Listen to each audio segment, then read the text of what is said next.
জোর করে কখনো কারো কাছ থেকে সময় নিতে নেই। জোর করে কখনো কাউকে বলতে নেই, "তুমি আমাকে মেসেজ দাওনি কেন?"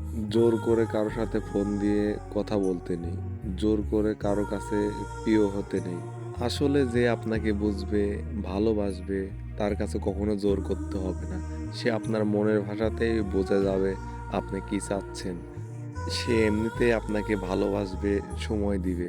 মন থেকে ভালোবাসার জিনিস এটা একটা অন্যরকম জিনিস। এটা যে মন থেকে ভালোবাসে সেই শুধু জানে কতটা ভালোবাসা তার প্রতি থাকে।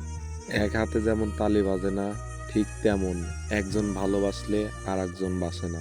আসলে ভালোবাসার জিনিসটা কেমন যেন? একবার যদি কারো প্রতি মন থেকে ভালোবাসাটা পড়ে যায়, আর সহজে তার থেকে মনটা উঠানো যায় না। দিন, দিন যতই কষ্ট পান না কেন, তবুও সেই মানুষটাকেই ভালোবাসতে ইচ্ছে করে। মন থেকে ভালোবাসা এটা ভালোবাসতে পারে না সবাই সবাইকে।